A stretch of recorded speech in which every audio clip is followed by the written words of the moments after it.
ओम शांति। 31/12/2022 की महावाक्य। मीठे बच्चे, तुम्हें शिव जयंती का त्योहार बड़ी धूमधाम से मनाना है। यह तुम्हारे लिए बहुत बड़ा खुशी का दिन है। सबको बाप का परिचय देना है।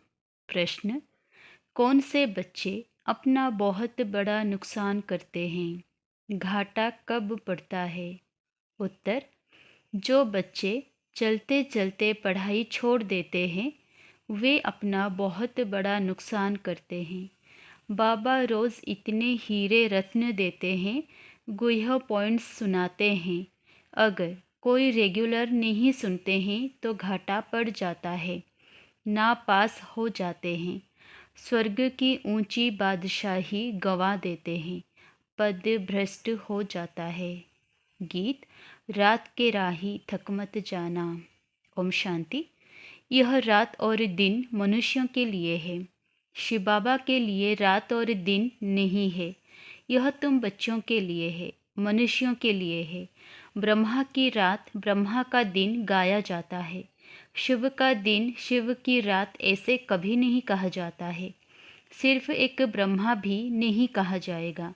एक की रात नहीं होती है, गाया जाता है ब्राह्मणों की रात। तुम जानते हो अभी है भक्ति मार्ग का अंत, साथ साथ घोर अंधियारे का भी अंत है। बाप कहते हैं मैं आता ही तब हूँ जब कि ब्रह्मा की रात होती है।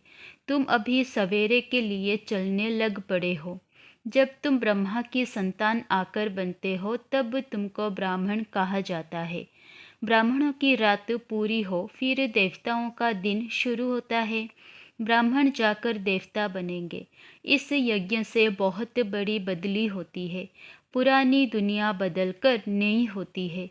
कलयुग है पुराना युग, सतयुग है नया युग। फिर त्रेता 25% पुराना, द्वापर 50% पुराना। युग का नाम ही बदल जाता है। कलयुग को सब पुरानी दुनिया कहेंगे। ईश्वर कहा जाता है बाप को, जो ईश्वरीय राज्य स्थापन करते हैं। बाप कहते हैं मैं कल्प कल्प संगम युग में आता हूँ।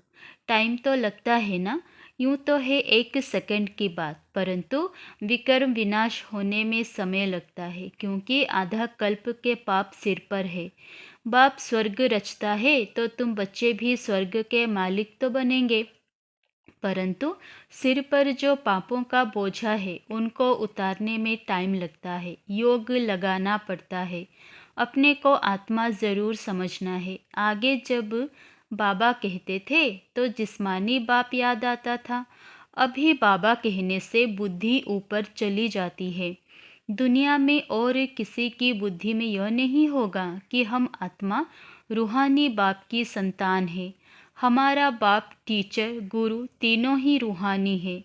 याद भी उनको करते हैं। यह है पुराना शरीर, इनको क्या श्रृंगार करना है, परंतु अंदर में समझते हैं अभी हम वनवाहा में है।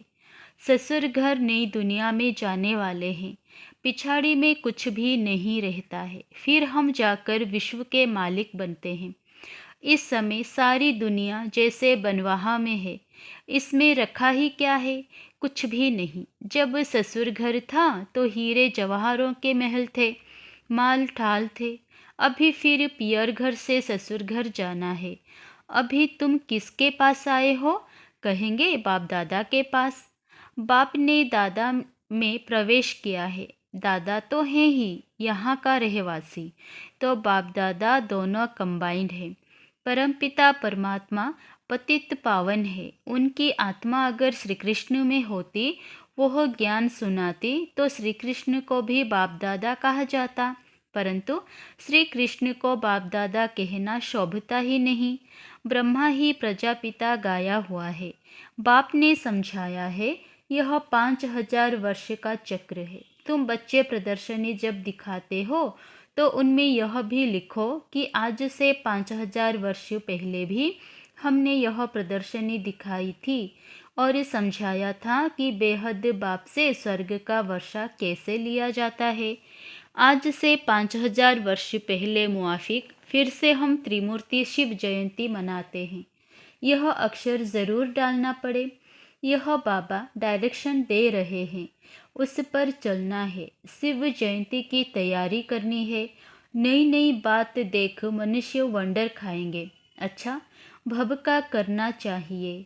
हम त्रिमूर्ति शिव की जयंती मनाते हैं, छुट्टी करते हैं। शिव जयंती की छुट्टी ऑफिशियल है। कोई करते हैं, कोई नहीं करते हैं। तुम्हारा यह बहुत बड़ा दिन है। जैसे क्रिश्चियन लोग क्रिसमस मनाते हैं, बहुत खुशी मनाते हैं। अब तुमको यह खुशी मनानी चाहिए। सबको बताना है कि हम बेहद के बाप से वर्षा ले रहे हैं। जो जानते हैं वही खुशी मनाएंगे। सेंटर्स में आपस में मिलेंगे। यहाँ तो सब आ ना सकें। हम मनाते हैं जन्मदिन। शिव बाबा का मृत्यु तो हो ना सके। जैसे शिव बाबा आया है वैसे चले जाएंगे। ज्ञान पूरा हो गया, लड़ाई शुरू हो गई। बस इनको अपना शरीर तो है नहीं। तुम बच्चों को अपने को आत्मा समझ पूरा देही अभिमानी बनना है। इसमें मेहनत लगती है। सतयुग में तो आत्म अभिमानी है, वहाँ अकाले मृत्यु नहीं होगा। यहाँ बैठे बैठे काल आ जाता है, हार्ट फेल हो जाता है। कहेंगे ईश्वर की भावी, परंतु ईश्वर की भावी नहीं है। तुम कहेंगे ड्रामा की भावी। ड्रामा में इनका पार्ट ऐसा था। अभी तो है ही आयरन एज, नई दुनिया गोल्डन एज थी। सतयुग के महल कितने हीरों से सजाए हुए होंगे। अकिचार धन होगा, परंतु उनका पूरा वृतांत नहीं है। कुछ अर्थक्वेक आदि होती है तो टूट फूट पड़ती, नीचे चली जाती है। तो इन बातों का बुद्धि से काम लेना है। यह खाना बुद्धि के लिए है। तुम्हारी बुद्धि ऊपर चली गई है। रचता को जानने से रचना को भी जानते हैं। सारे सृष्टि का राज बुद्धि में है। ड्रामा में ऊंचे ते ऊंचा है भगवान, फिर ब्रह्मा विष्णु शंकर। हम इन तीनों का ऑक्यूपेशन बता सकते हैं। क्या क्या पार्ट है। जगत अम्बा का कितना बड़ा मेला लगता है। जगत अम्बा जगत पिता का आपस में क्या संबंध है, यह कोई नहीं जानते, क्योंकि यह गुप्त बात है। माँ तो यह बैठी है, वो थी एडप्ट की हुई, इसलिए चित्र उनके बने हैं। उनको जगत अम्बा कहा जाता है। ब्रह्मा की बेटी सरस्वती।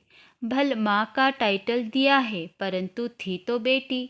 सही करती थी ब्रह्मा कुमारी सरस्वती। तुम उनको मम्मा कहते थे। ब्रह्मा को माँ कहना शोभता नहीं। यह समझने और समझाने में बड़ी रिफाइन बुद्धि चाहिए। यह गुह्य बातें हैं। तुम किसके भी मंदिर में जाएंगे तो झट उनका ऑक्यूपेशन जान लेंगे। गुरु नानक के मंदिर में जाएंगे तो झट बता देंगे कि वह फिर कब आएंगे। उन लोगों को कुछ पता नहीं, क्योंकि कल्प की आयु लंबी कर दी है। तुम वर्णन कर सकते हो। बाप कहते हैं, देखो मैं तुमको कैसे पढ़ाता हूँ, आता कैसे हूँ। श्री कृष्ण की तो बात ही नहीं। गीता का पाठ करते रहते हैं। कोई 18 अध्याय याद करते हैं तो उनकी कितनी महिमा हो जाती है। एक श्लोक सुनाएंगे तो कहेंगे वाह वाह, इन जैसे महात्मा तो कोई नहीं। आजकल तो रिद्धि सिद्धि भी बहुत है। जादू का खेल बहुत दिखाते हैं। दुनिया में ठगी बहुत है। बाप तुमको कितना सहज समझाते हैं, परंतु पढ़ने वालों पर मदार है। टीचर तो एक रस पढ़ाते हैं, कोई नहीं पढ़ेंगे तो नापास होंगे। यह भी होना ज़रूर है। सारी राजधानी स्थापन होनी है। तुम यह ज्ञान स्नान कर ज्ञान का गोता लगाए परस्तान की परी अर्थात स्वर्ग के मालिक बन जाते हो। रात दिन का फर्क है। वहाँ तत्व भी सतो प्रधान होने से शरीर भी एक्यूरेट बनता है। नेचुरल ब्यूटी रहती है। वह है ईश्वर की स्थापना की हुई भूमि। अभी आसुरी भूमि है। स्वर्ग नरक में बहुत फर्क है। अभी तुम्हारी बुद्धि में ड्रामा के आदि मध्य अंत का राज बैठा हुआ है, नंबरवार पुरुषार्थ अनुसार। बाप कहते हैं अच्छी रीति पुरुषार्थ करो। बच्चियां नए नए स्थान पर चक्र लगाने जाती हैं। अगर अच्छी माताएं आती हैं तो सर्विस को जमाना पड़े। सेंटर पर अगर कोई नहीं आते हैं तो अपना नुकसान करते हैं। कोई पढ़ने के लिए नहीं आते हैं तो उनको फिर लिखना चाहिए। तुम पढ़ते नहीं हो इसलिए तुमको बहुत घाटा पड़ जाएगा। रोज़ रोज़ बहुत गुह्य पॉइंट्स निकलती है। यह है हीरे रत्न। तुम पढ़ेंगे नहीं तो नापास हो जाएंगे। इतनी ऊंची स्वर्ग की बादशाही गवा देंगे। मुरली तो रोज़ सुननी चाहिए। ऐसे बाप को छोड़ दिया तो याद रखना नापास हो जाएंगे, फिर बहुत रोएंगे, खून के आंसू बहाएंगे। पढ़ाई तो कभी नहीं छोड़नी चाहिए। बाबा रजिस्टर देखते हैं कितने रेगुलर आते हैं। ना आने वालों को फिर सावधान करना चाहिए। श्रीमत कहती है पढ़ेंगे नहीं तो पद भ्रष्ट हो जाएंगे, बहुत घाटा पड़ जाएगा। ऐसे लिखा पढ़ी करो तब तुम स्कूल को अच्छी तरह उठा सकेंगे। ऐसे नहीं कोई नहीं आया तो छोड़ दिया। टीचर को ओना रहता है कि हमारे स्टूडेंट जास्ती नहीं पास होंगे तो इज्जत जाएगी। बाबा लिखते भी हैं तुम्हारे सेंटर पर सर्विस कम चलती है, शायद तुम सोते रहते हो। अच्छा, मीठे मीठे सिकिलधे बच्चों प्रति माता पिता बाप दादा का याद प्यार और गुड मॉर्निंग। रूहानी बाप की रूहानी बच्चों को नमस्ते।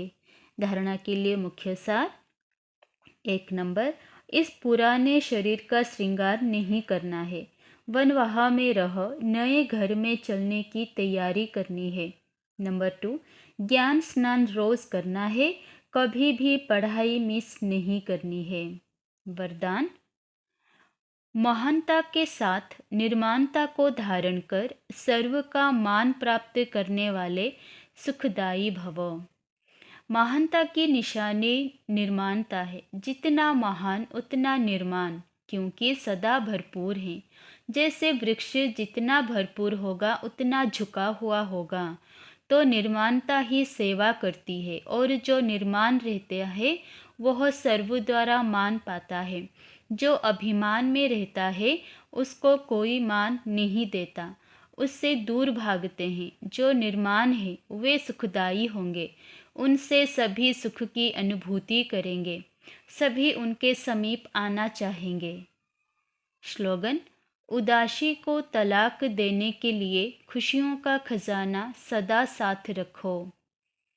ओम शांति। मातेश्वरी जी के मधुर महावाक्य। गीत, नयनहीन को राह दिखाओ प्रभु। अब यह जो मनुष्य गीत गाते हैं नयनहीन को राह बताओ, तो गोया राह दिखाने वाला एक ही परमात्मा ठहरा। तभी तो परमात्मा को बुलाते हैं और जिस समय कहते हैं प्रभु राह बताओ, तो ज़रूर मनुष्यों को राह दिखाने के लिए खुद परमात्मा को निराकार रूप से साकार रूप में अवश्य आना पड़ेगा। तभी तो स्थूल में राह बताएगा। आने बिगर राह तो बता नहीं सकेंगे। अब मनुष्य जो मूंझे हुए हैं उन मूंझे हुए को राह चाहिए। इसलिए परमात्मा को कहते हैं नयनहीन को राह बताओ प्रभु। इसको ही फिर खिवेया भी कहा जाता है, जो उस पार अथवा इन 5 तत्वों की जो बनी हुई सृष्टि है, इससे पार कर उस पार अर्थात 5 तत्वों से पार जो छठा तत्व अखंड ज्योति महातत्व है उसमें ले चलेगा। तो परमात्मा भी जब उस पार से इस पार आवे तभी तो ले चलेगा। तो परमात्मा को भी अपने धाम से आना पड़ता है। तभी तो परमात्मा को खिवेया कहते हैं। वो ही हम बोट को, आत्मा रूपी नाव को पार ले चलता है। अब जो परमात्मा के साथ योग रखता है उनको साथ ले जाएगा। बाकी जो बच जाएंगे वे धर्मराज की सजाएं खाकर बाद में मुक्त होते हैं। नंबर 2 पॉइंट, कांटों की दुनिया से ले चलो फूलों की छाँव में। अब यह बुलावा सिर्फ परमात्मा के लिए कह रहे हैं। जब मनुष्य अति दुखी होते हैं तो परमात्मा को याद करते हैं। परमात्मा इस कांटों की दुनिया से ले चल फूलों की छाँव में। इससे सिद्ध है कि ज़रूर वो भी कोई दुनिया है। अब यह तो सभी मनुष्य जानते हैं कि अब का जो संसार है वो कांटों से भरा हुआ है, जिस कारण मनुष्य दुख और अशांति को प्राप्त कर रहे हैं और याद फिर फूलों की दुनिया को करते हैं। तो ज़रूर वो भी कोई दुनिया होगी जिससे दुनिया के संस्कार आत्मा में भरे हुए हैं। अब यह तो हम जानते हैं कि दुख अशांति यह सब कर्म बंधन का हिसाब किताब है। राजा से लेकर रंक तक हर एक मनुष्य मात्र इस हिसाब में पूरे जकड़े हुए हैं। इसलिए परमात्मा तो खुद कहता है अब का संसार कलयुग है, तो वो सारा कर्म बंधन का बना हुआ है और आगे का संसार सतयुग का था, जिसको फूलों की दुनिया कहते हैं। अब वो है कर्म बंधन से रहित जीवन मुक्त देवी देवताओं का राज्य, जो अब नहीं है। अब यह जो हम जीवन मुक्त कहते हैं, तो इसका मतलब यह नहीं कि हम कोई देह से मुक्त थे। उन्हों को कोई देह का भान नहीं था, मगर वो देह में होते हुए भी दुख को प्राप्ति नहीं करते थे। गोया वहाँ कोई भी कर्म बंधन का मामला नहीं है। वो जीवन लेते, जीवन छोड़ते, आदि मध्य अंत सुख को प्राप्त करते थे। तो जीवन मुक्ति का मतलब है जीवन होते कर्मातीत। अब यह सारी दुनिया 5 विकारों में पूरी जकड़ी हुई है, मानो 5 विकारों का पूरा पूरा वास है। परंतु मनुष्य में इतनी ताकत नहीं है जो इन 5 भूतों को जीत सके। तभी परमात्मा खुद आकर हमें 5 भूतों से छुड़ाते हैं और भविष्य प्रारब्ध देवी देवता पद प्राप्त कराते हैं। अच्छा, ओम शांति।